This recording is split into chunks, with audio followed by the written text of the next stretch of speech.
এক ঘন্টারও কম সময়ের ব্যবধানে বাংলাদেশের পূর্ব ও উত্তরাঞ্চলের নিকটবর্তী এলাকায় ৩টি মৃদু ভূমিকম্প আঘাত এনেছে। সোমবার ভোর ৪টা থেকে ৫টার মধ্যে ভারতের মণিপুর, অরুণাচল প্রদেশ, ভুটান সীমান্ত এবং ভারতের মেঘালয়ে সুনামগঞ্জের উত্তরের এলাকায় এসব ভূমিকম্পের উৎপত্তি হয়। এর আগে রোববার রাতেও কক্সবাজার মিয়ানমার সীমান্তবর্তী এলাকায় ৪.৪ মাত্রার একটি ভূমিকম্প অনুভূত হয়। ভারতের সরকারি ভূমিকম্প পর্যবেক্ষণ সংস্থার তথ্য বলছে, সোমবার ভোর ৪টা ১২ মিনিটে প্রথম ভূমিকম্পটি আঘাত হানে মণিপুরে। রিক্টার স্কেলে যার মাত্রা ছিল ৩.৫ এবং উপকেন্দ্রে ছিল ভূপৃষ্ঠের ৫৯ কিলোমিটার গভীরে। এর ৫ মিনিট পর ভোর ৪টা ১৭ মিনিটে অরুণাচল প্রদেশ ও ভুটান সীমান্তবর্তী এলাকায় ৩.০ মাত্রার আরেকটি ভূমিকম্প হয়। এটির উপকেন্দ্র ছিল মাত্র ৭ কিলোমিটার গভীরে, যা অগভীর ভূমিকম্প হিসেবে বিবেচিত।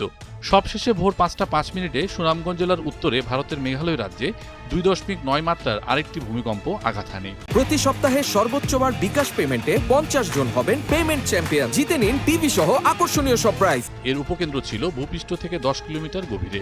এর আগে রোববার রাত ১৫:১০টার দিকে কক্সবাজার সহ দেশের দক্ষিণ পূর্বাঞ্চলের কয়েকটি এলাকায় ৪.৪ মাত্রার একটি মৃদু ভূমিকম্প অনুভূত হয়।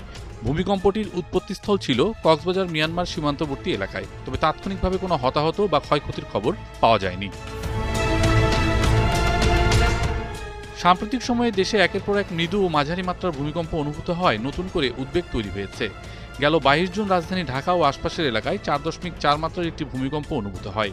এর উৎপত্তিস্থল ছিল নরসিংদীর রূপগঞ্জ এলাকায়। কম্পনটি ঢাকা, গাজীপুর, নারায়ণগঞ্জ সহ আশপাশের কয়েকটি জেলায় অনুভূত হলেও কোনো ক্ষয়ক্ষতির খবর পাওয়া যায়নি। এর আগে ১২ জুন সিলেট ভারত সীমান্ত সংলগ্ন এলাকায় ৪.৫ মাত্রার একটি ভূমিকম্প অনুভূত হয়, যা দেশের উত্তর পূর্বাঞ্চলে আতঙ্ক সৃষ্টি করেছিল। এছাড়া একই মাসের ৭ জুন ভুটানের পুনাখা অঞ্চলে ৫.৬ মাত্রার শক্তিশালী ভূমিকম্প আঘাত হানে।